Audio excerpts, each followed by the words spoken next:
a dar mi seminario, pero a veces me despisto, entonces que alguien me controle, quizás los de primera fila, que alguien me controle, por ejemplo, ¿no importa? Me controlas que siempre lo ponga en grabación, ¿vale? Bueno, es una alegría estar aquí de nuevo con vosotros y con vosotras. Doy gracias también a Paqui y a Fernando por haber ayudado a coordinar este evento. También a algunos voluntarios y voluntarias que han ayudado al equipo a que esto pueda tener lugar. Cuando vine el trimestre, en el mes de septiembre, hablamos, si os acordáis, sobre la introducción a la astrología del alma. Y me vino que sería interesante en los siguientes seminarios, que está previsto que sean trimestrales, para seguir la ley del séptimo rayo, que sean cíclicos, cada 3 meses, y si es posible antes de los solsticios y equinoccios. Me vino la idea de que sería interesante compartir con vosotros y hablar un poco sobre lo que es, o se conoce como la sabiduría antigua. Hablar nada más, hacer una pequeña introducción. Lo que vamos a hacer en este seminario, y seguramente al que viene, porque no creo que en este nos dé tiempo, solo es el ABC. Es el abecedario. La sabiduría antigua es una ciencia sagrada, sublime, que tiene profundidades que no podemos ni imaginar, y también tiene cositas o conocimientos que cualquier niño puede entender. Entonces, en 2 seminarios como este, o uno, es imposible profundizar en lo que es la sabiduría antigua. Fijaros, Sara lleva 30 o 40 años en el camino de la sabiduría y dirá, si le preguntáis, que solo es una principiante, un estudiante nada más. Y es así. De manera que la sabiduría antigua es como un océano. En la orilla no cubre nada, pero cuando nos alejamos tiene profundidades insondables. Con lo cual, este seminario y el que viene no tiene más pretensión que animaros a que vosotras pues empecéis a dar los pasos para ir caminando por este sendero. Alguna persona me ha preguntado que, cuál ha sido mi recorrido vital dentro del camino espiritual. Bien, seré muy breve. Yo a los 21 o 22 años pues iba para un gran ejecutivo de una gran empresa y tuve una crisis. Me di cuenta de que estaba metido en una rueda y estaba simplemente cumpliendo las expectativas de mi familia, de mis padres, pero que yo tenía que encontrar cuál era mi verdadero camino.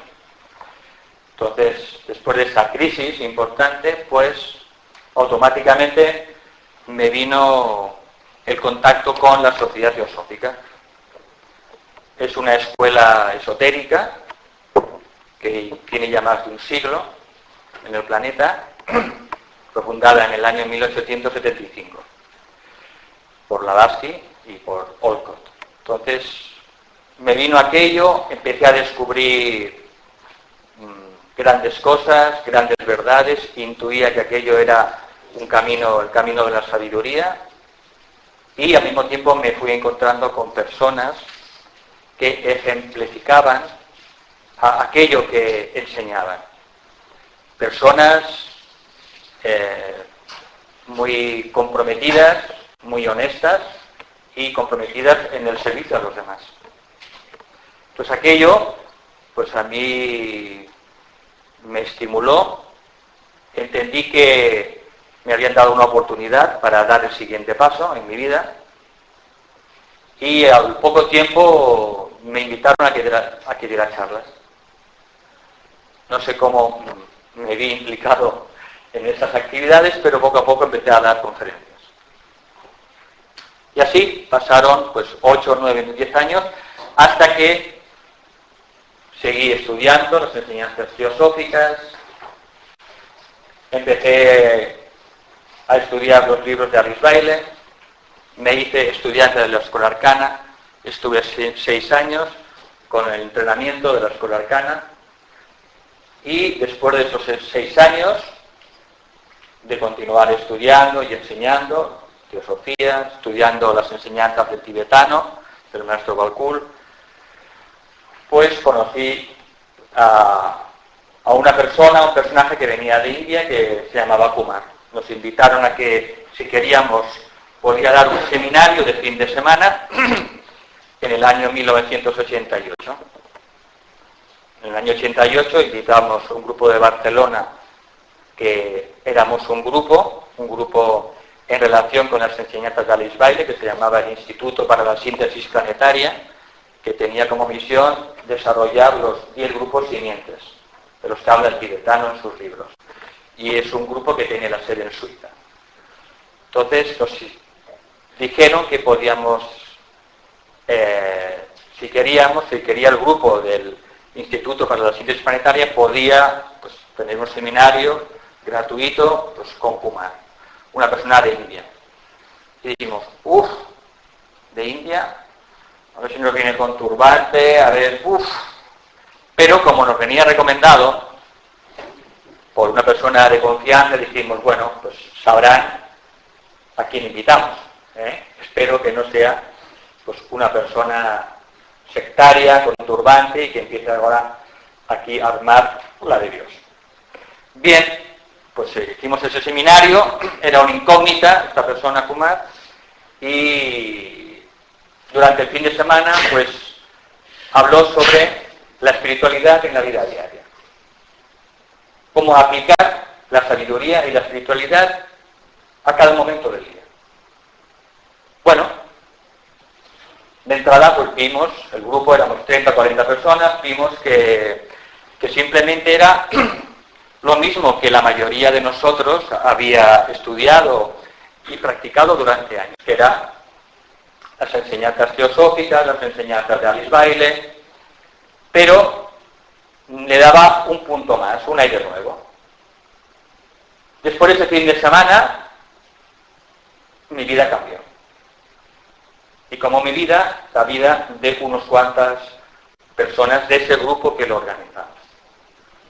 Otras lo sintieron lo mismo, pero un grupito, casi la mitad de las personas, las 20 personas, sentimos que a partir de ese momento había comenzado una nueva etapa de nuestra vida, que era la continuación de la anterior, simplemente la continuación de las enseñanzas de la teosofía y las enseñanzas de Alice Bailey, incluso las de Elena Roerich, con todos los libros de la Agni Yoga Society. Era una continuidad, con lo cual no era nada nuevo, era simplemente más información, más conocimiento, más sabiduría, pero sobre todo era la presencia de esa persona la que nos produjo un impacto interior, no sabemos cómo explicarlo, y todos intuimos, sentimos que Kumar formaba parte de lo que se llama la jerarquía. Era un iniciado de cierto grado, eso intuimos, y que por tanto estaba en conexión con los maestros. A partir de ahí, pues el grupo de Barcelona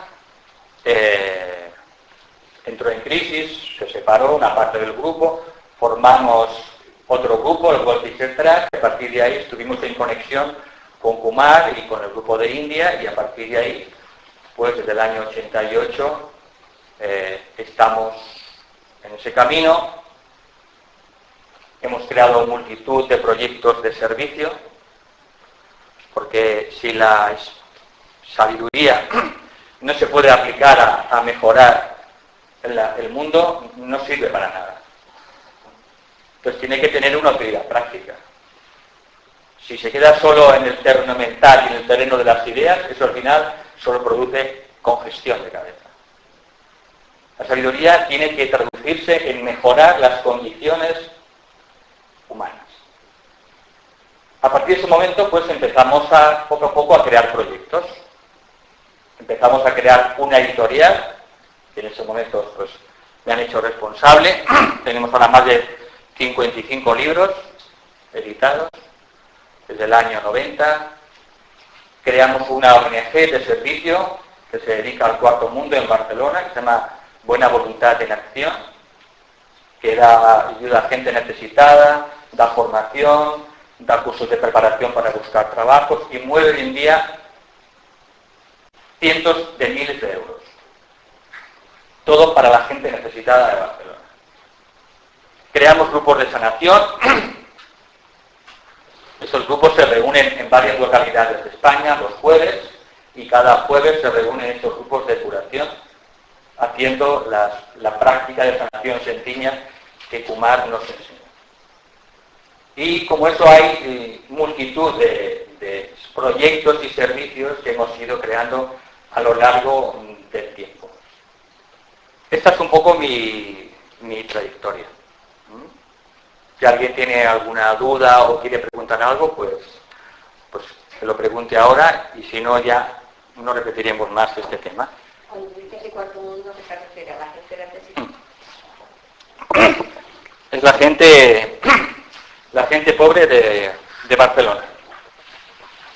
Entonces, buena voluntad en acción, atiende a unas 50 familias cada semana, da comida, da ropa, da clases a niños de inmigrantes que no tienen posibilidades, clases de refuerzo, se hacen clases de alfabetización para adultos, se hacen cursillos para formar a la gente que busca trabajo, de camarero o de camarera, de limpieza, se ayuda a preparar currículums para que la gente pueda luego ir a buscar trabajo a los sitios. Bueno, nos han dado ya muchos premios en Barcelona, el Ayuntamiento, la Generalitat, y ahora, después de 11 o 12 años, somos una ONG con bastante reconocimiento. Y seguimos ahí, hay más de 50 voluntarios, y bueno, esa es una actividad de servicio a nivel físico, sobre todo, que es satisfacer las necesidades evidentes de personas que tienen un problema a nivel físico. De manera que intentamos tocar los tres niveles, a nivel físico, con la ONG que se dedica al cuarto mundo, satisfacer las necesidades físicas de la gente que no tiene ni lo indispensable, a nivel emocional, con los grupos de sanación, que se reúnen los jueves, y a nivel mental, pues también compartimos lo que vamos sabiendo, compartimos nuestros conocimientos, nuestra pequeña sabiduría, y también con la editorial vamos haciendo una labor a nivel mental. De manera que en los tres niveles de la personalidad, el físico, el emocional y el mental, pues procuramos hacer que la sabiduría se transforme en un medio de ayuda a la humanidad.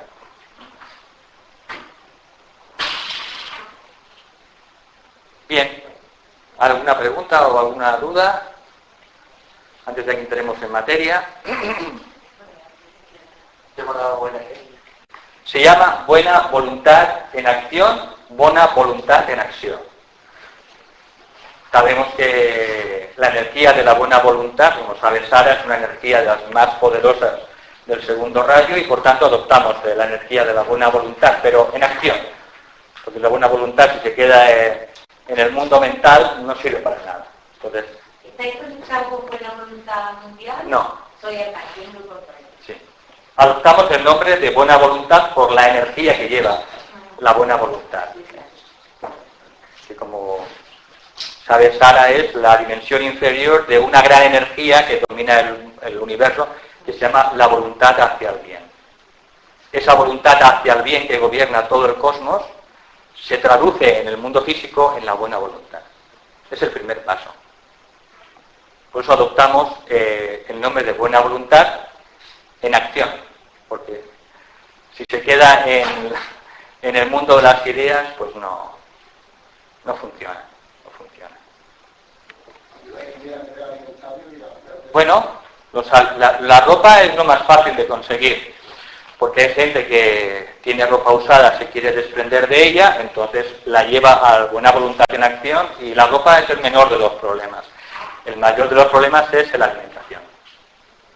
Entonces, conseguimos los alimentos del banco de alimentos, conseguimos los alimentos de la Cruz Roja, hacemos también recogidas de alimentos con la campaña de Navidad, vienen colegios, en supermercados, hacemos campañas de recogida de alimentos y a veces también, pues si hay necesidad, tenemos que destinar alguna partida presupuestaria a comprar alimentos.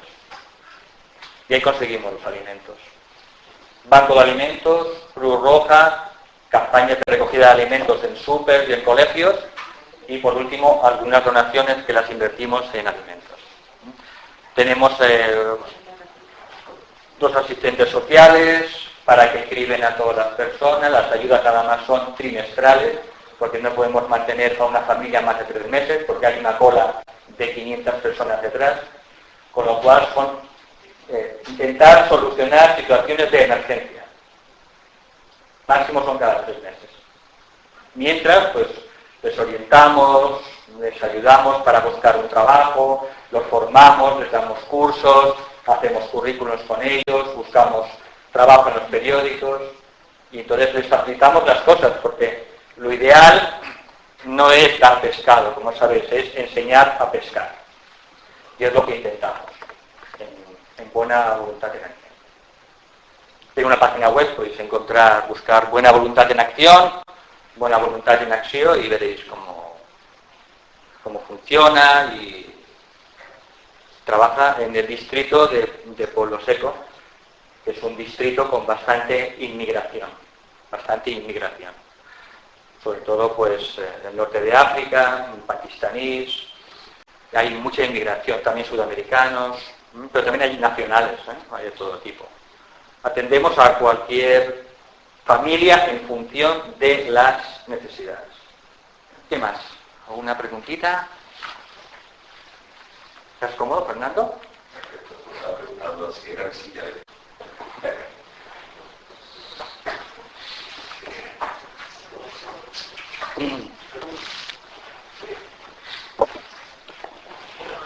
Bueno, Paqui, ¿ha habido algún cambio en el programa? Vale, pues entonces, por los que no tenéis aquí el programa, a las 8 hacemos meditación, hoy y mañana, ya hemos hecho hoy. A las 10 comienza el seminario, vamos un poco tarde. Luego hay una pausa a las 12, a lo mejor lo haremos un poco más tarde. Luego hay la segunda parte del seminario y a las 2 hacemos una pausa para comer. De 2 a 4. A las 4 de nuevo seminario, a las 5:30 una pequeña pausa, a las 6 hacemos de nuevo una meditación y después de la meditación continuaremos la cuarta parte y última del día de hoy. Mañana domingo a las 8 habrá de nuevo meditación, a las 10 comenzará el seminario, a las 11:30 pausa, a las 12 seminario y concluiremos a la 1:30 porque hay personas que debido a estas fiestas navideñas tienen compromisos. Entonces intentaremos ser puntuales y terminar a la 1:30. Porque hay gente que tiene una comida de Navidad, del trabajo, de la familia, del grupo.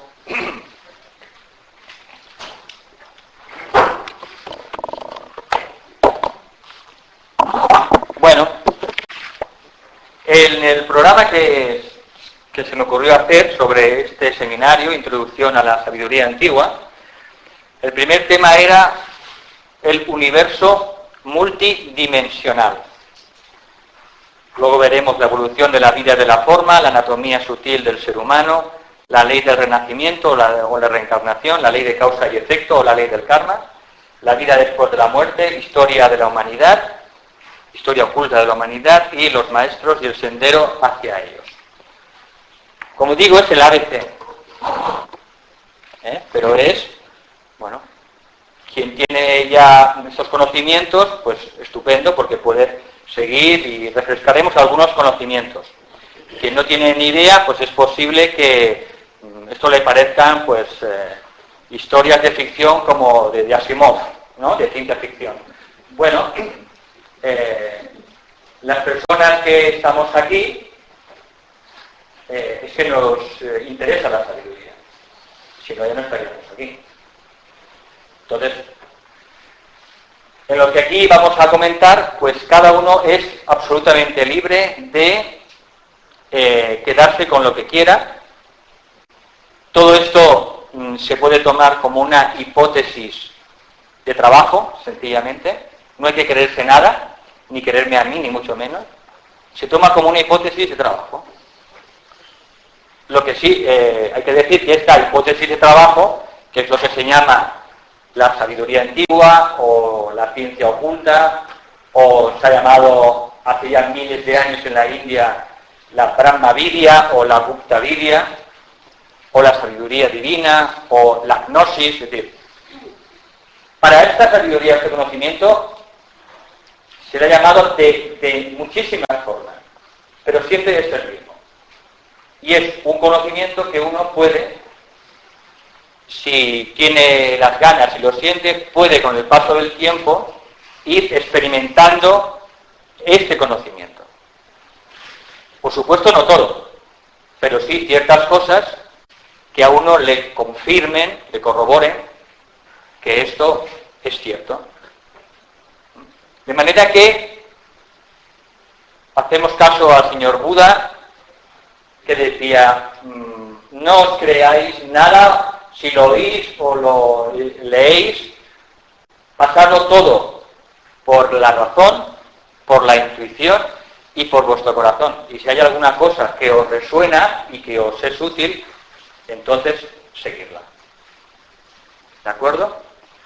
Con lo cual, aquí nadie quiere convencer a nadie de nada. Se toma como una hipótesis científica para trabajar. Y cada uno luego en el crisol de su conciencia tiene que ver qué cosas le resuenan a uno en su interior. Esta sabiduría, o este conocimiento, ha surgido o se ha manifestado a lo largo de toda la historia humana. No pensemos que esto pues, es de ahora o de hace un siglo, no. Este conocimiento ya se sabía pues, en la India hace ya varios miles de años, en las escuelas védicas, se sabía y se conocía en los templos de iniciación egipcios, se conocía en los templos caldeos, en el Tíbet.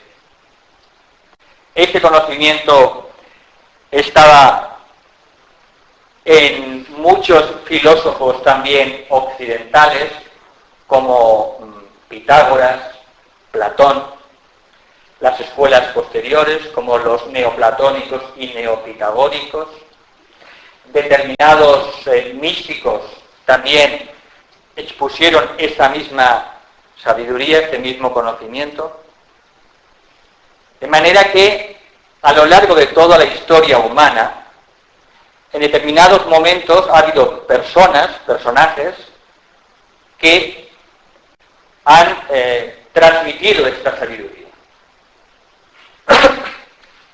En los tiempos modernos, hablo del siglo XIX, lo que se conoce con el nombre de los maestros de sabiduría, que son hombres y mujeres que han alcanzado la autorrealización humana, en Oriente se le llaman los Mahatmas. Estos seres, a finales del siglo XIX, empezaron un movimiento de dar a conocer a nivel mundial lo que era la sabiduría. A través de una gran discípula suya, que era Madame Blavatsky. A partir de 1875, empezaron a transmitirle a Blavatsky una serie de conocimientos y enseñanzas para que los empezara a divulgar al mundo sobre esta sabiduría. Y transmitió 4 libros que se llaman Isis sin velo. Sabéis que Isis era la diosa egipcia de la sabiduría que tiene un velo. Entonces, escribió Isis desvelada, la sabiduría sin velo.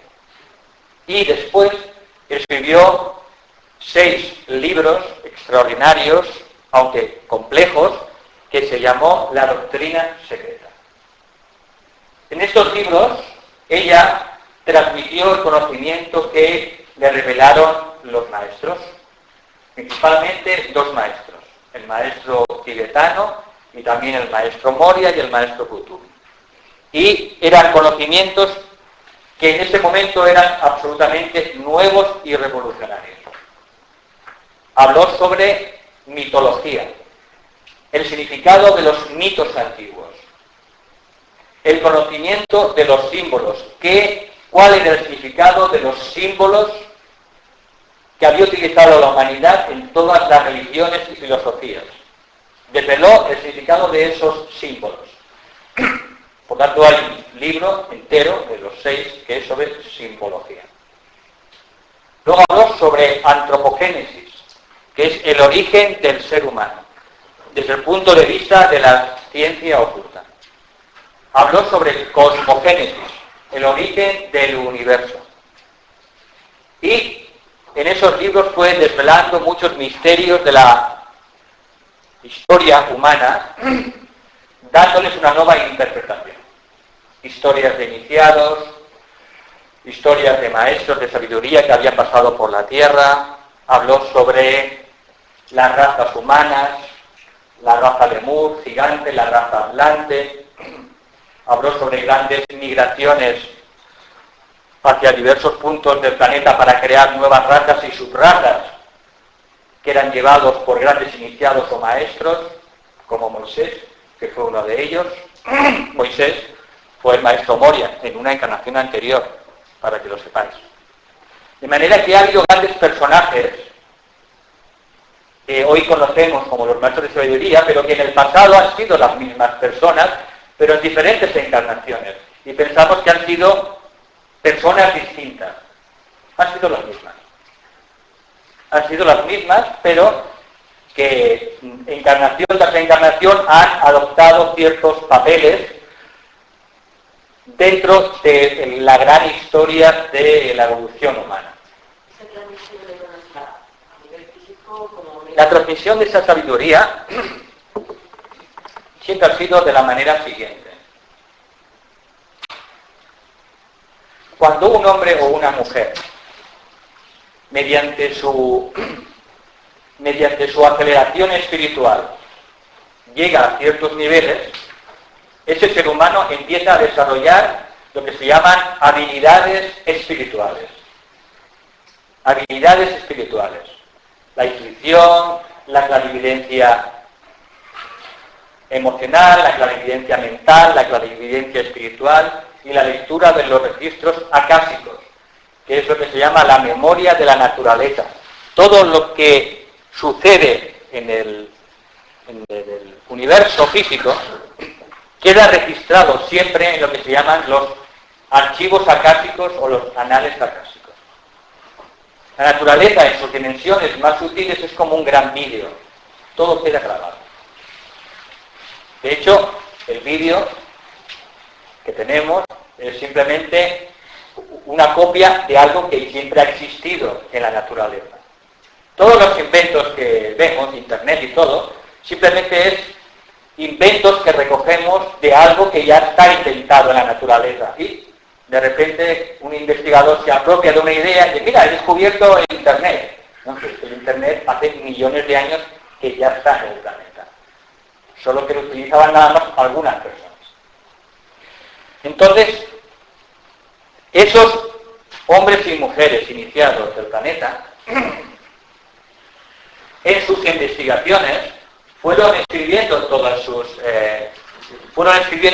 todo el detalle de sus investigaciones sobre cómo era la vida en los mundos sutiles, cómo es la vida después de la muerte, cómo funciona la reencarnación, cómo funciona la ley del karma, cuáles son los centros energéticos del ser humano, y fueron apuntando todos esos registros en determinados libros, incluso trozos de palmera, durante miles y miles de años.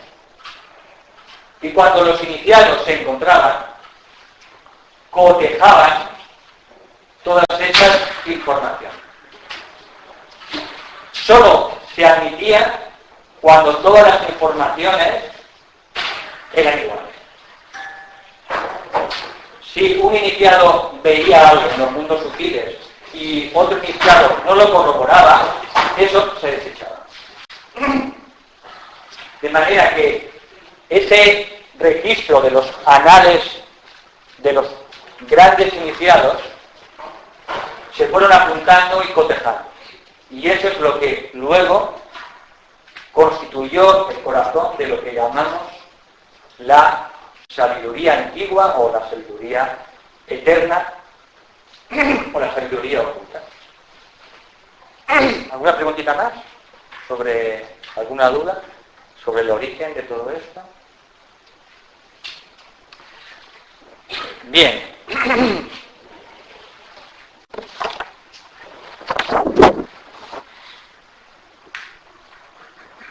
Podríamos intentar hacer un resumen de lo que es toda la sabiduría oculta en unas pocas frases.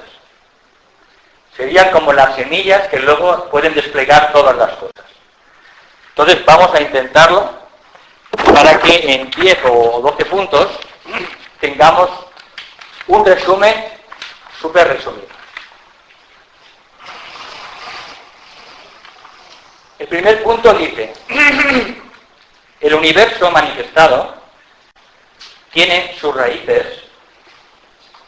Bueno, si queréis tomar nota, tomar nota, pero he pensado esta vez en el PD adjuntaros un PDF con información. ¿Vale? Creo que podrá ser útil, porque habrá muchos detalles que se escaparán. Claro, evidentemente lo grabamos porque hay muchas cosas que salen y que no están escritas.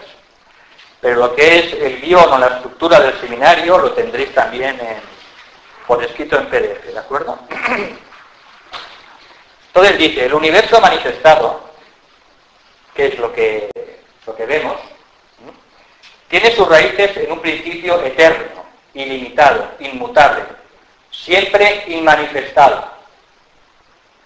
Lo que vemos, lo manifestado, siempre surge de algo que no está manifestado, lo inmanifestado.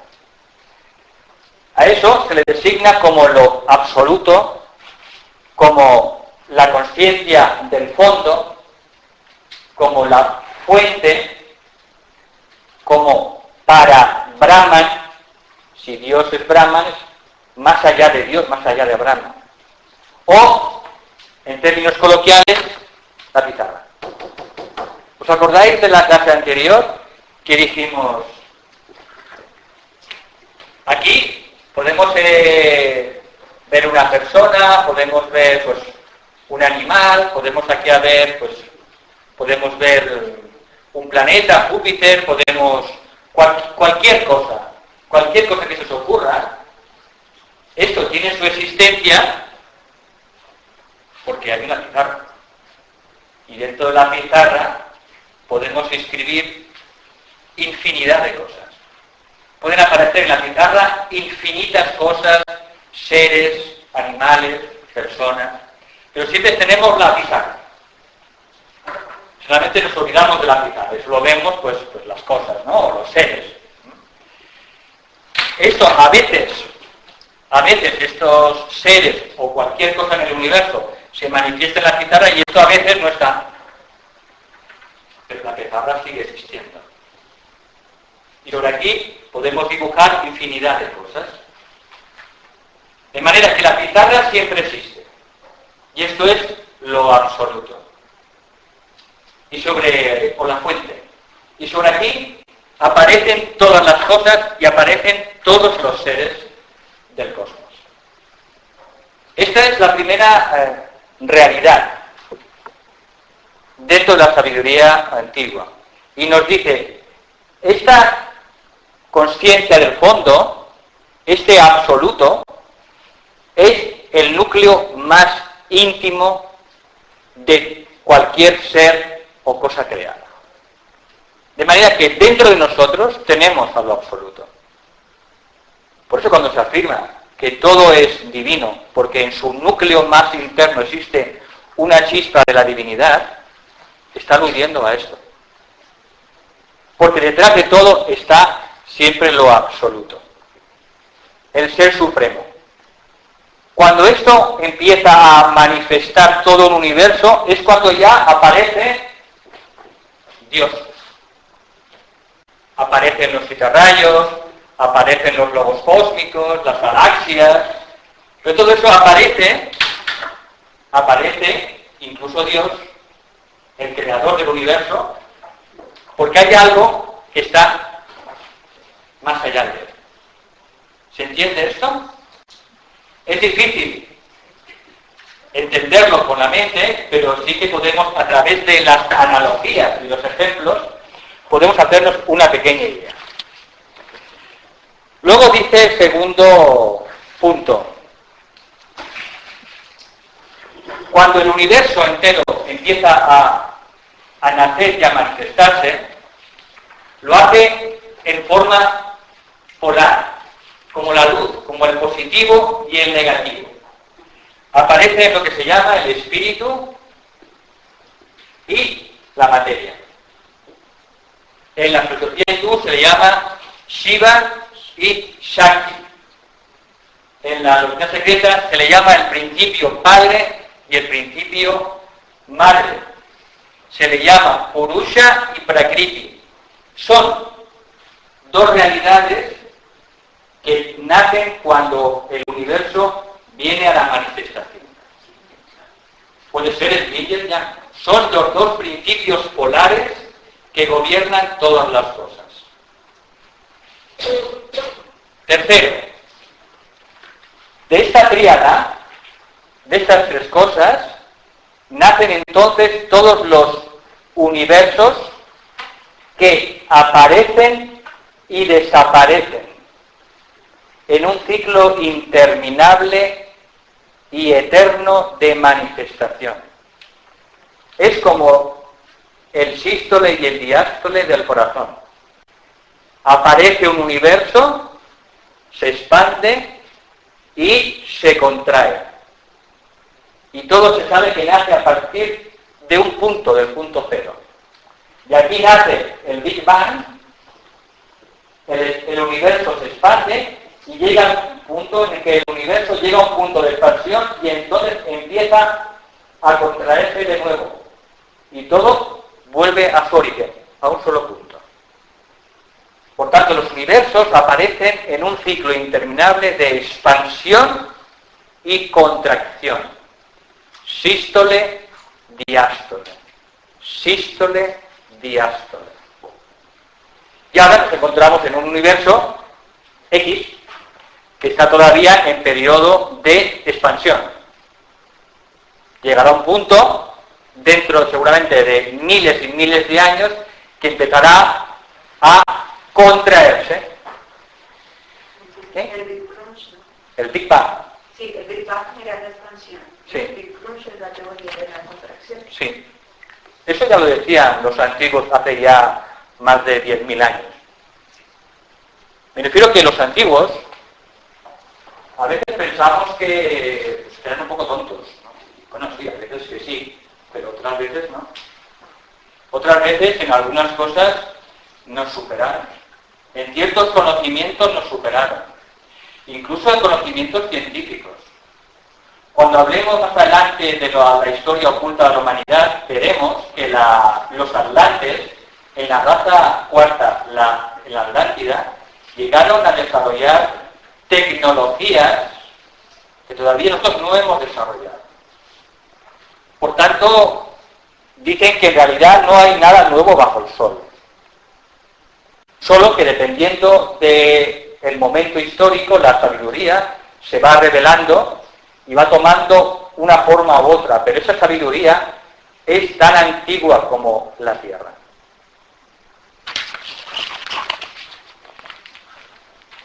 Luego, cada sistema solar es una unidad independiente. y sin embargo mantiene sus raíces en esta realidad siempre inmanifestada. Cada sistema solar es un mecanismo perfectamente ordenado, que está gobernado por leyes naturales inmutables y que es la manifestación de una inteligencia a la cual se da el nombre de Logos o Dios. De manera que cada sistema solar es la manifestación de un ser, de una entidad como nosotros, solo que en un nivel muchísimo más grande que el ser humano. Nosotros tenemos un cuerpo y tenemos una consciencia, pero existe un ser cuyo cuerpo es todo el sistema solar y tiene una consciencia que ocupa todo el sistema solar. A ese ser se le llama el Logos solar. Al ser que tiene a un planeta como cuerpo se le llama el Logos planetario. Aquí le llamamos a nuestro Gaia, que es una entidad, un ser viviente e inteligente. De manera que el universo está lleno de escalas. Y tanto a nivel del sistema solar como a nivel del planeta existen entidades, seres que gobiernan esos mundos o esos sistemas. El Sol físico y los planetas conectados con él son la parte más extensa, más externa y más densa de nuestro sistema solar, en el cual existen diversos mundos invisibles, compuestos de materia cada vez más fina, que interpenetran el mundo físico. De manera que en cada sistema solar existen mundos que se interpenetran de materia cada vez más sutil, más fina, de más elevada vibración. Este tema lo veremos a continuación en el primer título del programa, que es el universo multidimensional. Todo este sistema solar, con sus planetas visibles e invisibles, es el vasto escenario sobre el cual la vida en sus diversos estados e innumerables formas evoluciona hacia una perfección cada vez mayor. De manera que la evolución es una de las grandes leyes del universo.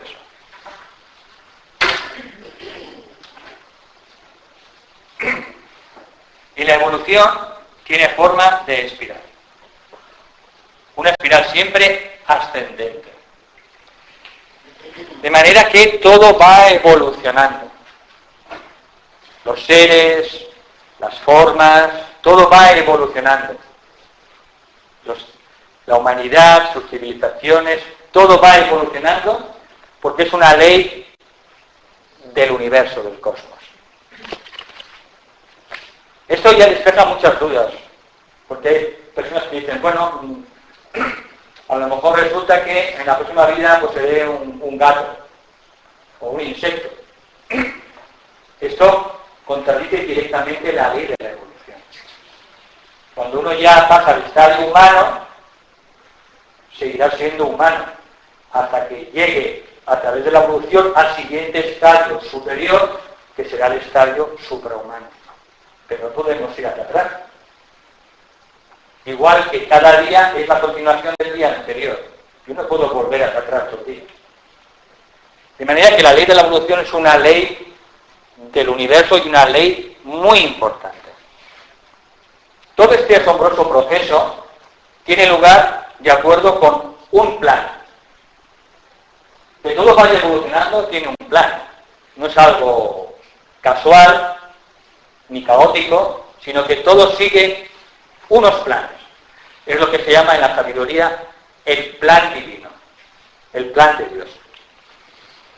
Este plan está presente siempre en la conciencia divina y es controlado y guiado por diversas jerarquías de seres en diferentes grados de evolución. Diferentes jerarquías de seres en diferentes grados de evolución que controlan todo el desarrollo del plan divino y toda la evolución. La humanidad no es la única jerarquía de seres dentro del universo.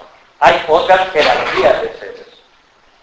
Una de las más importantes es lo que se llama la jerarquía o la evolución angélica o débica. Por tanto, estas jerarquías angélicas o débicas intervienen de una manera muy importante en todo este proceso de la evolución del universo. Y de hecho veremos, cuando hablemos sobre la evolución de la vida y de la forma, veremos algunas cómo trabajan y también pondremos algunas láminas de grandes clarividentes serios que los han pintado. La evolución de nuestra humanidad terrestre es guiada por una jerarquía oculta, integrada por hombres y mujeres perfectos, que han desarrollado poderes y facultades trascendentales que nosotros no podemos concebir en nuestro actual estado. Estos seres están en contacto íntimo y constante entre sí, telepáticamente, y con los asuntos del mundo, y los dirigen conforme al plan divino, con una destreza y sabiduría consumadas. Este tema lo veremos al final del seminario en el capítulo de los maestros y el sendero hacia ellos. La vida evoluciona gradualmente, estado por estado, a través de los reinos mineral, vegetal, animal y humano, y continúa evolucionando después de alcanzar la perfección de la etapa humana. Nuestra evolución no se acaba en la etapa humana.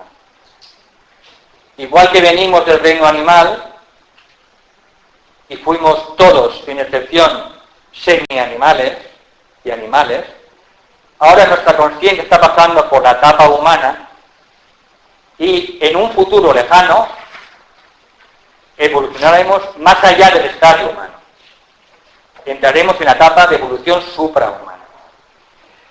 Este tema lo veremos en la evolución de la vida de la forma y la historia oculta de la humanidad.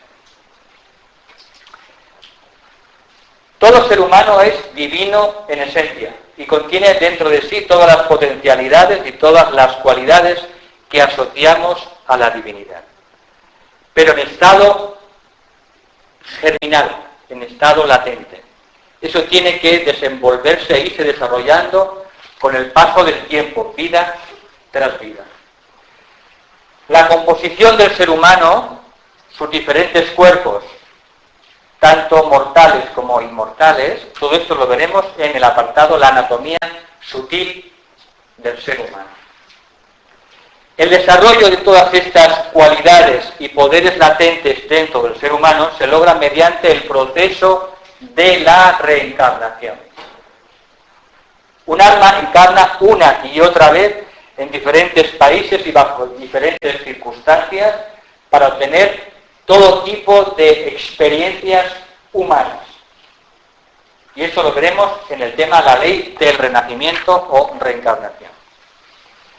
Después del alma humana, después de una vida física, pasa un periodo de reposo y de asimilación en los mundos post-mortem, en los mundos superfísicos, y esto lo veremos en el tema de la vida después de la muerte. Todos los aspectos de la vida humana están regulados dentro de lo que se llama la ley de causa y efecto, la ley del karma. Esta es una ley que ayuda a la evolución de los seres humanos para ir progresando estadio tras estadio, paso tras paso. Existe una ciencia que le llaman la ciencia de la evolución, de la aceleración evolutiva. Esta ciencia de la aceleración evolutiva es parecido a la ciencia que aplica, por ejemplo, la biología para acelerar la mejora de las especies vegetales. Por tanto, igual que podemos mejorar determinados árboles, determinadas flores, aplicando ciertas leyes de la genética, existe una ciencia que se llama la ciencia de la aceleración evolutiva. Esta ciencia, cuando se aplica a la evolución humana, pues lo que va produciendo paulatinamente es un desarrollo gradual de nuestra propia evolución. Sí, ya. Estas son las ideas. Sí, podéis interrumpir y preguntar. Si no podéis ir, mejor ir. Espera un momento. Bueno, como hablamos de ciencia, quería preguntar si no tenemos un trabajo, como lo ha planteado, y hay que trabajo como lo ha planteado, no lo podemos tomar como este trabajo, ¿qué relación tiene con la investigación científica y los descubrimientos que puedan hacer a la ciencia? A la hora de podemos contradecir si está aproximado los que están notando y están abiertos a modificarse o a rellenarse, por ejemplo. Cuando hablan de que el universo se expande, se contrae, la última investigación es la postura un poquito contraria, en el sentido de que cada vez que se está extendiendo se acelera más, va a seguir así expandiendo. Porque claro, lo que están ahí un poco con estos descubrimientos, digo, bueno, es como pregunta esa, ¿no? Que si hay un descubrimiento científico que contradice un poco esta mente, hasta qué punto se está abierto a revisar. Es decir, cada uno tiene que utilizar de nuestro principio su intuición. La ciencia, en el momento actual en el que está, solo está trabajando, excepto la física cuántica, solo está trabajando a nivel físico. A través de sus observaciones, de sus telescopios, de sus... Entonces, la ciencia en general, todas las ciencias, están todavía en pañales. Están en pañales. De manera que, con el paso de los siglos, igual que han hecho en el pasado, irán haciendo en el futuro, irán poco a poco corroborando muchas de las cosas de la sabiduría antigua. La ciencia todavía está en el nivel físico. En el plano físico, como luego veremos, hay tres estados de materia: sólido, líquido y gaseoso, lo que llaman los tres subplanos inferiores. Pero más allá de los gases, existen 4 subplanos, que son físicos, pero son invisibles. Es lo que llaman los planos, el plano etérico. Esto todavía la ciencia no lo ha descubierto. Está intentando a meterse poco a poco con el tema de la física cuántica. Cuando habla del campo cuántico o el campo supercuántico, está empezando a investigar, pero a la ciencia falta muchísimo tiempo. Pero tiene una cosa extraordinaria la ciencia, que es capaz de admitir sus errores y admitir también que lo que había escrito hasta ese momento era válido, pero luego ya no es válido. Cosa que no hace la religión. La religión es una ciencia, entre comillas, mucho más cristalizada, porque se basa mucho en el dogma de la fe. No, la ciencia tiene la gran ventaja. De hecho, se afirma que en los próximos años, gracias o de la mano de la ciencia, la humanidad va a dar un salto evolutivo extraordinario, gracias a los grandes adelantos científicos, sobre todo en el tema de la fotografía y el sonido. A medida que se haga más sutil la fotografía, se llegará a un punto en el que el ser humano logrará fotografiar los cuerpos etéricos e incluso el cuerpo astral de las personas. Con lo cual se podrá fotografiar a las personas que ya no tienen cuerpo físico, que no han abandonado. A los que llamamos nuestros difuntos, que no son tales difuntos. Y a través también de la investigación del sonido, a través de esa profundización del sonido, empezaremos a poder escuchar aquellos sonidos que ya no son físicos, que provienen del mundo etérico y del mundo astral. De manera que podremos tener en un futuro conversaciones con los seres queridos que han partido del mundo físico. Pero no nos extrañe, ¿por qué a una persona hace un siglo, si le decimos lo que es Internet o lo que es un móvil, diría, eso es imposible? ¿Cómo puede ser que la gente hable o se mande un correo de Australia a Córdoba en un segundo? Eso no es posible. La palabra no es posible, no existe en la ciencia oculta. De manera que gracias a la ciencia, la humanidad irá dando saltos evolutivos muy importantes. Y se dice, hay una profecía del maestro tibetano que dice que gracias a la ciencia llegará un momento en el que la humanidad perderá para siempre el miedo a la muerte, porque sabrá que la muerte no existe. ¿Recuerdas su profecía? De manera que afortunados de los científicos, porque son capaces de ellos rectificar sus investigaciones o enmarcarlas más adelante dentro de un cuadro más grande y más complejo. En el tema de la salud lo mismo. Hace unos años el aceite de oliva de sinestra era malísimo. Ahora tiene propiedades cardiovasculares. El aceite, el pescado azul, pues eso, bueno, era horrible. Lo comían los esquimales porque no tenían más remedio. Ahora porque es rico en omega 3 y tiene propiedades cardiovasculares. La ciencia va rectificando. Afortunadamente. Porque su propio mecanismo su propio dinamismo lo permite. ¿Comprendes? Según te iba a jugar, lo que haya concentrado, filosofía específica, bueno, eso por tu lado.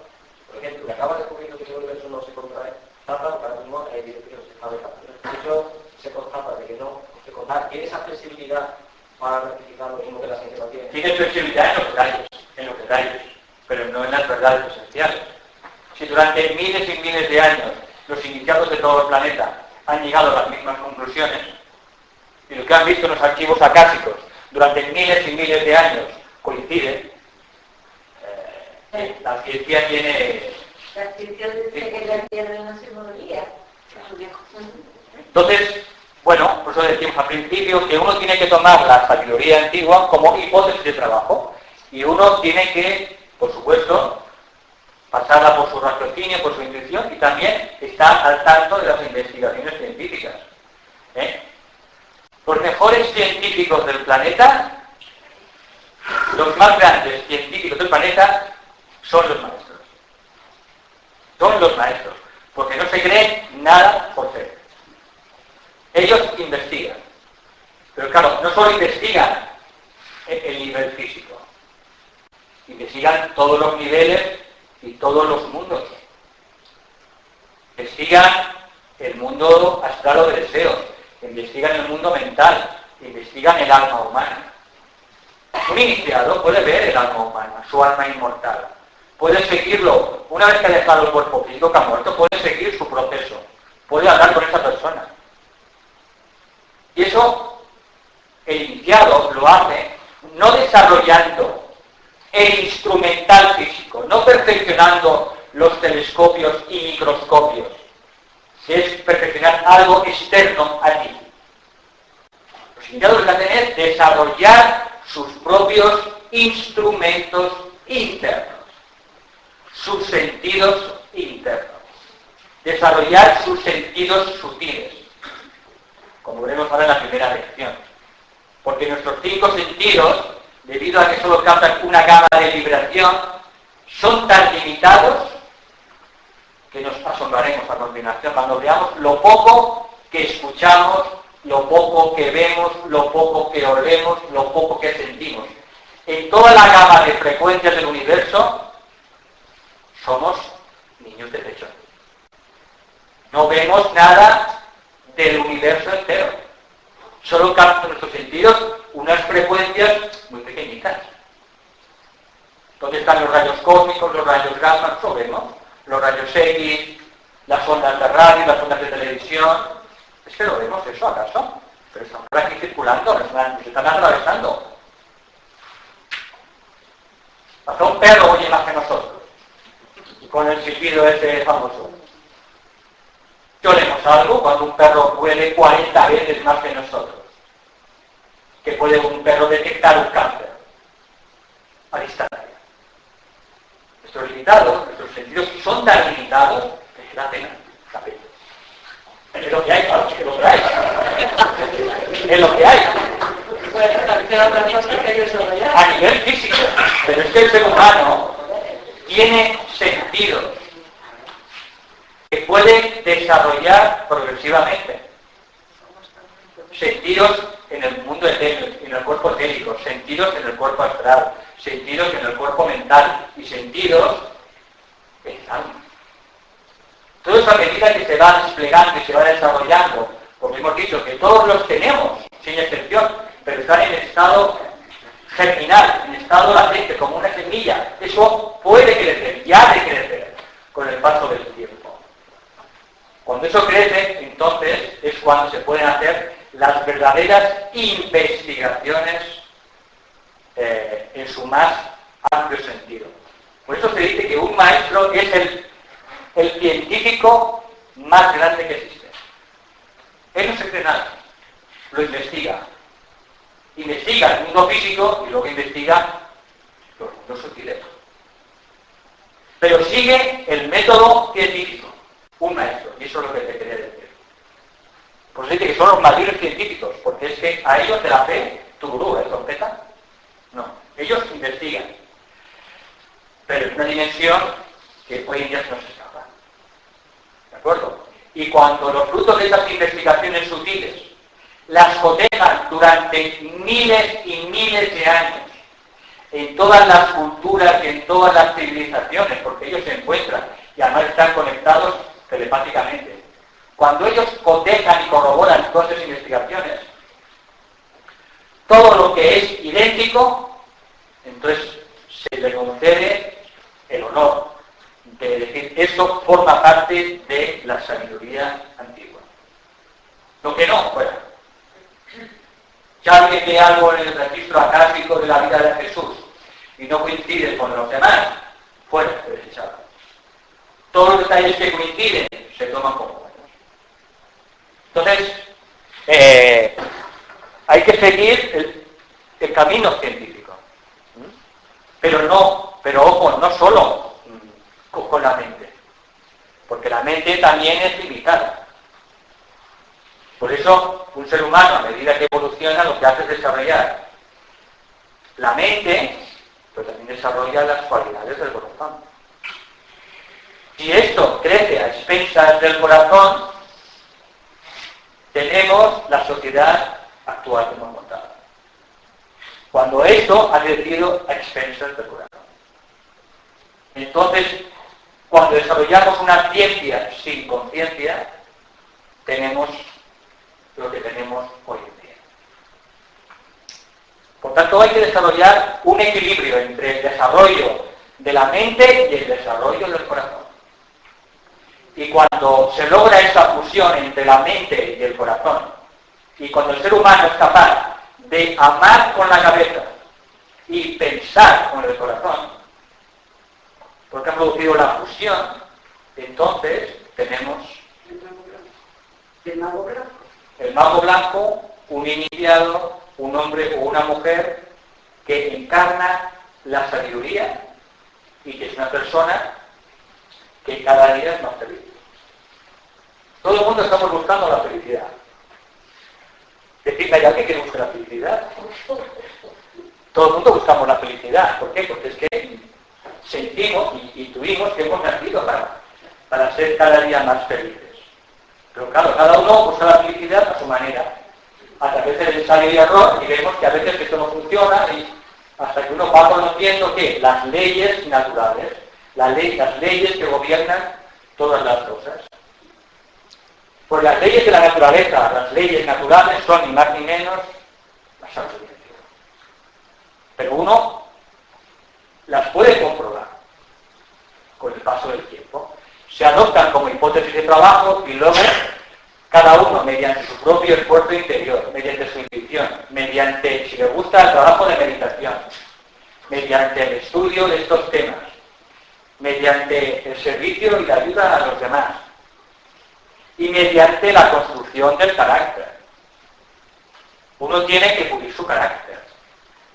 Uno no puede querer conquistar la felicidad suprema, de la que hablan todos los grandes místicos del ser humano, o adquirir la sabiduría y luego tener un carácter horrible. Eso es incompatible. Hay que construir un carácter. noble, un carácter honrado, un carácter serio, un carácter... Y lo que se llama la construcción del carácter. Cuando uno construye el carácter, estudia, cuando uno medita cada día un poquito, y cuando uno se implica para ayudar a los demás, es lo que se llama ayudar a los demás, servir a los demás, entonces uno ha entrado en el camino de la aceleración evolutiva.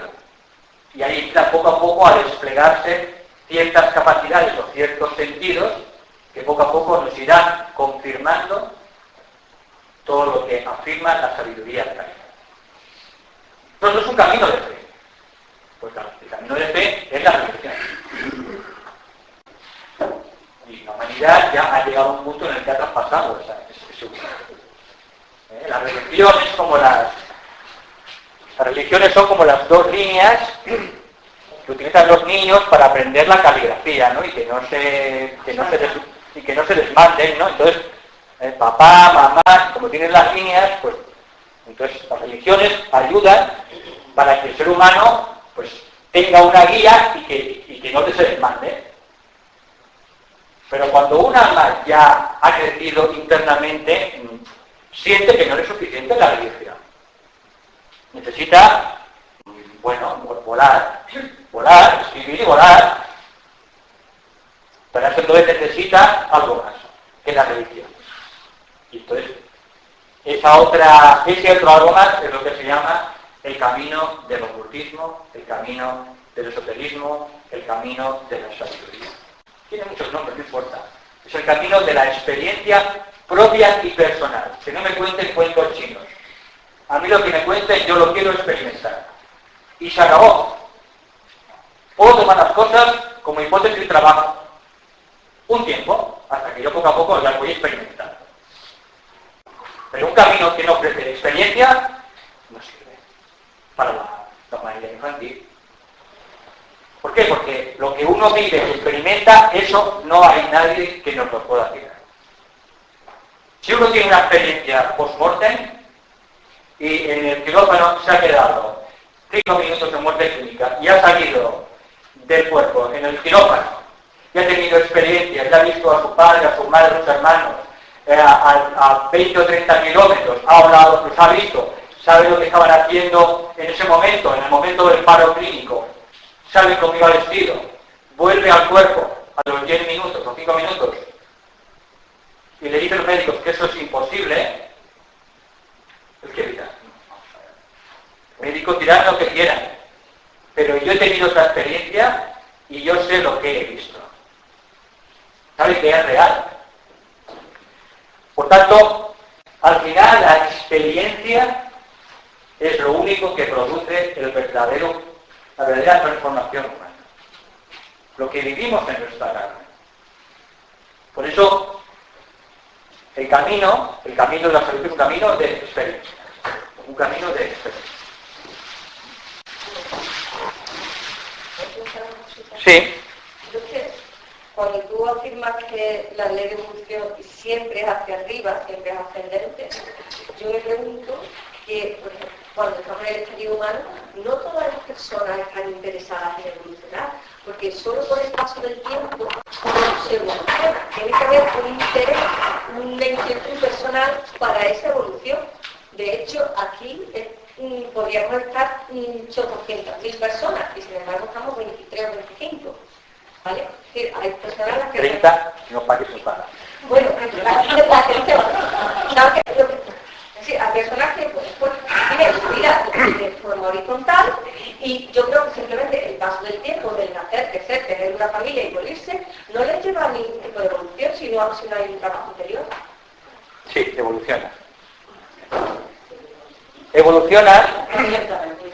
Evoluciona porque todos estamos en la ley de la evolución. Si estamos todos metidos en un río y hay una corriente, la corriente siempre fluye hacia el mar. Habrá algunos que naden en contracorriente unas horas, porque al final se agotan. Otros nadarán lateralmente, ¿no? Harán los remolones, ya nadarán lateralmente, ¿no? Pero al cabo de 4 o 5 horas la corriente se los lleva. Y habrá algunos que se hayan dado cuenta de que la corriente tiene un sentido, que bueno, es mejor nadar a favor de la corriente. Y ellos nadan a favor de la corriente. Entonces, todo el mundo, todos los seres humanos evolucionan, sin excepción, pero no con la misma rapidez. No con la misma rapidez. Y ahí cada uno es libre. Es lo mismo que un niño que va a la escuela, está en el parvulario. Y hay, en ese grado del parvulario hay 30 niños. Todos son diferentes. Habrá algunos que digan, vamos, yo, no sé, me gusta, no sé qué, me gustan las señoritas, que son, y van a gusto a clase y van aprendiendo.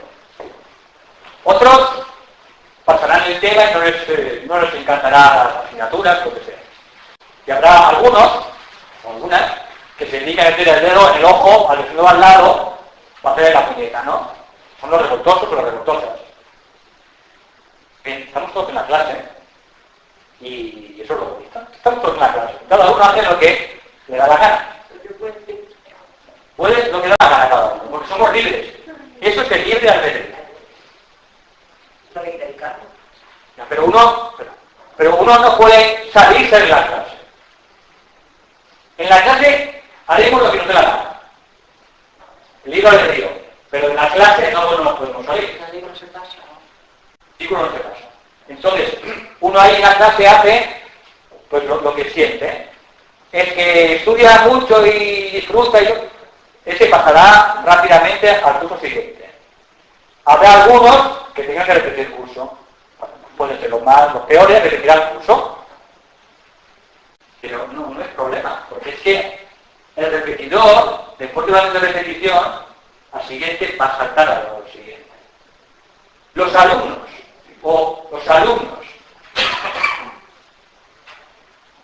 más revoltosos que os podéis imaginar, es que no hay casi. Igual que no hay casi maestros, no hay casi alumnos revoltosos. En el peor sentido. No hay. Son muy pocos en el planeta. Igual que hay muy pocos maestros en el planeta. Se hacen 1 o 2 cada siglo. El ser humano se convierte en maestro cada siglo 1 o 2 maestros. Nada más. Pues entonces estamos todos en la misma escuela. Entonces cada uno imprime una rapidez.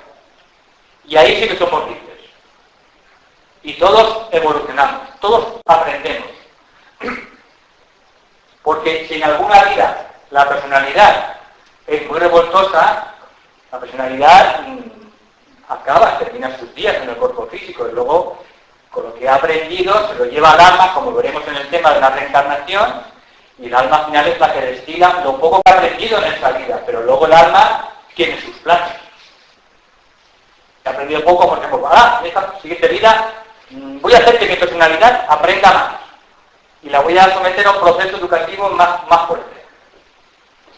Cuando los asuntos humanos se ven desde el punto de vista del alma, entonces comprendemos muchas cosas. A nivel de personalidad sí que ella tiene razón, pero es que el tema hay que verlo desde el ángulo del alma, no desde el ángulo de la personalidad. 50, 70, 80 años de vida en una personalidad, para el alma no es nada. Cuando su evolución, ese recorrido, ya tenemos por lo menos 18 millones de años, que son 60 años. No es nada. Una vida para el alma no es nada. Sí, quería preguntar, esa alma que empieza del materialismo y que está como una opción a la evolución para que puedan volver a repetir. Siempre hay exámenes de repetición, siempre hay reválidas, siempre. Entonces son contados los casos en los que se produce la evolución. Tan contados como el caso de un ser humano que se convierte en un maestro. A verlos hay dos, pero olvidémonos porque son contados. La mayoría de la humanidad pues va progresando poco a poco en la medida de sus posibilidades. Quien conoce finalmente cómo trabajan las leyes de la naturaleza y sabe cómo trabaja la ley del karma, cómo trabaja la ley de la reencarnación, cómo trabajan los cuerpos sutiles y sabe cómo sacar lo mejor de su personalidad y de su alma, pues la persona, claro, viaja muchísimo más rápido. Por eso es importante conocer todas estas cuestiones, porque puede dar más velocidad y más aceleración a nuestra evolución propia. Si no las conoce, pues va de uno a otro. Le van dando golpes, bueno, pero así aprendemos, ¿eh? La mayoría de la humanidad aprende pues por la propia vida, por los propios golpes del destino, aprende la mayoría de la humanidad. Y solo una parte de la humanidad, pues tiene más conciencia y es la que se somete por voluntad propia a las leyes de la aceleración evolutiva. Y estos son los que, en vez de ir haciendo este circuito lento, pues van dando pasos a los saltitos, ahora que otro saltito. Es lo llaman el camino escarpado, ¿no? Hay algunos que en la montaña van dando vueltas, ¿no? Así, y hay otros que cogen el sendero escarpado y llegan antes. Estos van a tardar pues 2 días y estos tardan pues 4 horas. Bien, todos están subiendo la montaña y todos la subirán, pero hay algunos que eligen dar vueltas y vueltas por el camino trillado, fácil, y hay otros que tienen pues voluntad propia o tienen coraje para elegir el sendero escarpado. ¿No nos pasa en nuestros grupos? Que cuando tenemos que subir aquí a la ermita, pues hay algunos pues, que van con zancadas y van campo a través, y otras personas pues tenemos que ir más despacito, ¿no? Por el camino normal. Es lo mismo. Tengo entendido que todos vamos al mismo punto, ¿no? Toda la humanidad va al mismo punto. Entonces el tiempo, si todos vamos a llegar al mismo punto. Porque se acelera, bueno, si unos vamos más lentos, otros vamos más rápido, otros van más rápido. Pero, ¿qué sentido aquí tiene el tiempo? Sí, todos llegaremos al mismo punto, en el sentido de que todos llegaremos a la perfección humana. Y no tendremos que aprender más como seres humanos. Y comenzará nuestra etapa de la evolución suprahumana. ¿De acuerdo? ¿Hasta ahí? Perfecto. Pero, bueno, hay personas que están en puntos de evolución y que sienten en su interior pues que pueden hacer algo por sí mismos y por los demás. Lo sienten por amor, por compasión. Y entonces deciden libremente subir por el camino escarpado para llegar antes a fin de ayudar a los otros hermanos viajeros que están cansados. Y darles la mano y compartir lo que ellos han llegado a hacer. Simplemente es amor. Que un ser humano elija ese camino escarpado simplemente es por amor. Eso es secundariamente. Porque claro, vivir con sabiduría hace que el ser humano cada vez sea más feliz y evite el sufrimiento al conocer las leyes naturales. Pero el motivo no es ese. El motivo es que todo esto sigue un plan, que es lo que llamamos el plan divino, para que todos los seres humanos alcancen la evolución humana, la perfección humana. Pero hay almas que son más fuertes que otras. No me digas por qué, pero las hay. Como el Buda, el Cristo, y entonces llegaron antes que otros. Pero porque se sometieron a ese proceso de aceleración de manera voluntaria. ¿Para qué? Para ayudar a los otros viajeros cansados a que lleguen cuanto antes, a que se les haga más fácil el camino. Y entonces les explican, mira, por aquí te va a ser más fácil, no te romperá la cabeza, no te das tanto dolor, por aquí será más fácil. Y cuando uno llega a ese punto, como hizo el Buda, renuncian a seguir adelante. Y dicen como el señor Buda, yo me quedaré en la tierra hasta que el último de mis hermanos alcance la perfección humana. Renuncio a mi nirvana. ¿Esto qué es? Lo mismo ha hecho el Buda, el Cristo y todos los maestros. ¿Sabéis? Un maestro o una maestra ya no tiene necesidad de tener un cuerpo humano, una encarnación humana. Se ha liberado de la enfermedad, del dolor, del sufrimiento y de la muerte. No tiene necesidad de tener un cuerpo humano. Sin embargo, asume la carga de un cuerpo humano. ¿Por qué lo hace? Porque conoce el plan. Y el plan es ayudar siempre a los que van por detrás, a los hermanos más pequeños, a los hermanos más evolucionados. Entonces se quedan ayudando al resto. ¿Para qué? Pues para que sigan adelante con menos dolor, con menos ignorancia, con menos sufrimiento, con menos enfermedad, por tanto, y que lleguen a donde ellos han llegado. Pues las grandes almas renuncian a seguir evolucionando hasta que el conjunto dé un salto hacia adelante. Sí, yo quería preguntarte, pero todos no podremos llegar en este momento, en este planeta Tierra, ¿no? Algunos, los que se quedan rezagados, ¿qué pasa con ellos? De momento no entremos en muchos detalles. Nuestra escuela, nuestro colegio es esto. Nuestro colegio es esto. ¿Vale? Y en este colegio cada uno está en un grado del parvulario, de la EGB, ahora ya he perdido como... en mi parte de estudios existía la EGB y ahora no sé cómo... ¿Sigue existiendo la EGB ahora? La ESO. Entonces todo eso está en esta escuela y todos estamos en esta escuela. Como decía la compañera, cada X miles de años hay como una revuelta de toda la escuela. Bien. Pero es para que los más atrasados no sean un incordio para los más adelantados, ¿no? Pero nada más. Simplemente eso. Pero esta es la escuela. Y aquí tenemos que aprender.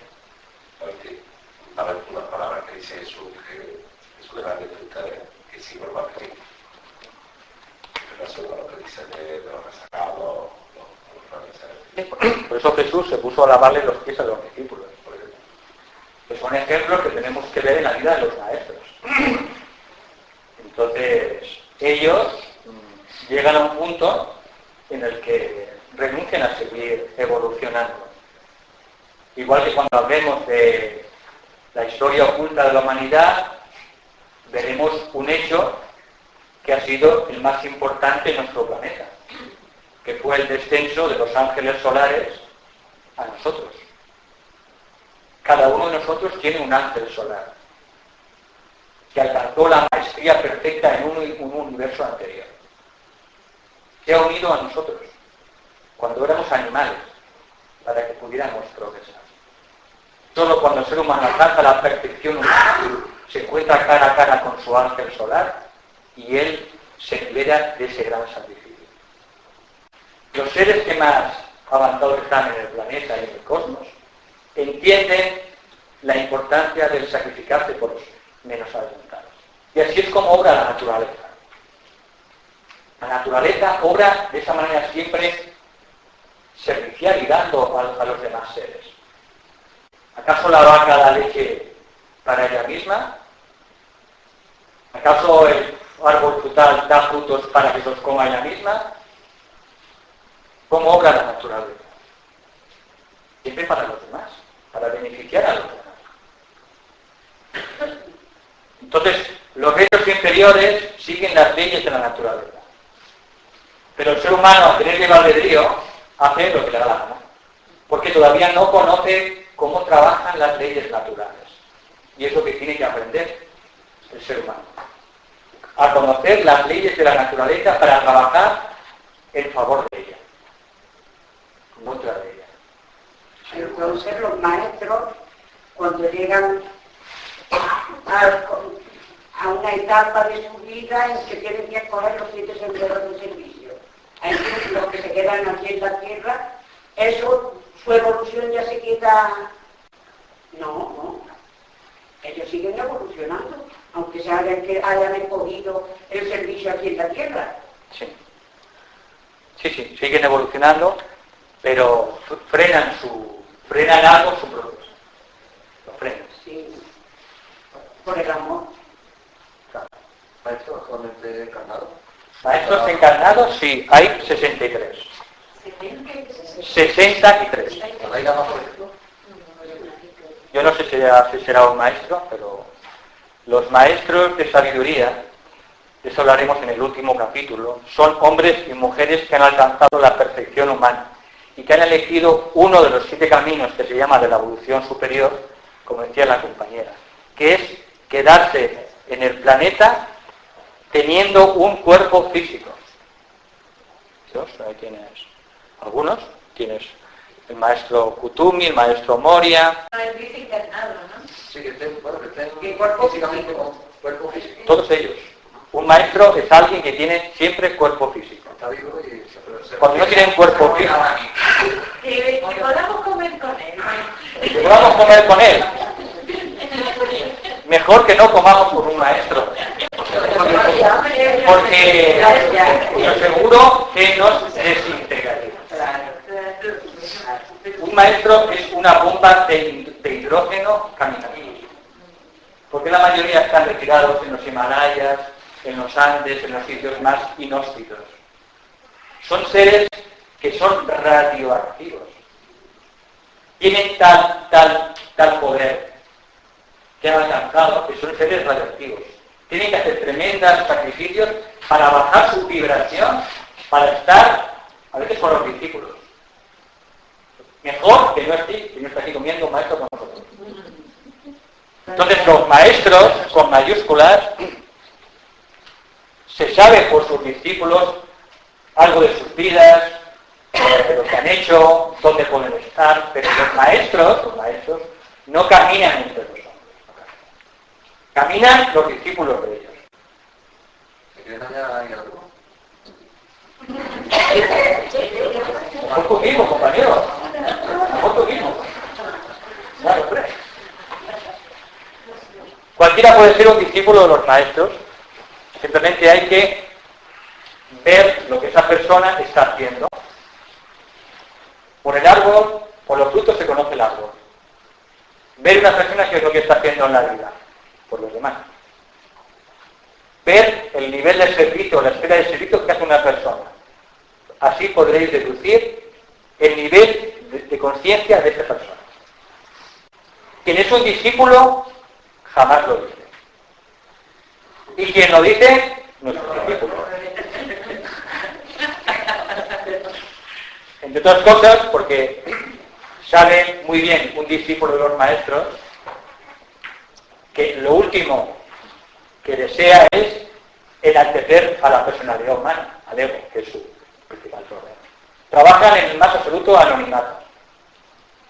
Por tanto, ningún discípulo avanzado, ningún iniciado, jamás dirá que lo es. Entonces tenéis que ver el servicio que hace esa persona en el mundo. Ver lo que hace por los demás. Entonces podéis deducir muchas cosas. Solo por hablar, como hago yo, eso no vale para nada. Uy, eso vale mucho. El hablar se tiene que traducir en hechos. Las palabras se tienen que traducir en hechos. Pues la mejor manera es conocer un árbol por los frutos, ver esa persona, si queréis que fuese un discípulo, qué es lo que hace por los demás. Analizar sus actividades, su compromiso, todo lo que hace por los demás, sobre todo en el servicio a los demás. Podréis deducir entonces,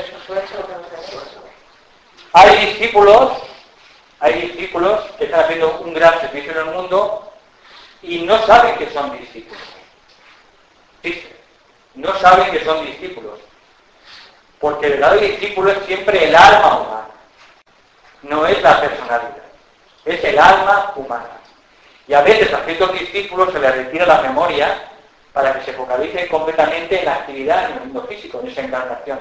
Y ellos no saben nada de karma, de reencarnación, no saben nada. Ni de los maestros, pero su vida es un ejemplo que inspira a cualquier persona. Este es un discípulo, porque es el alma la que es el discípulo, una personalidad. Bueno, tenemos nosotros que llegar a nuestros propios juicios, pero uno puede ver determinadas personas y ver su esfera de servicio, y ahí llegar a nuestras propias conclusiones.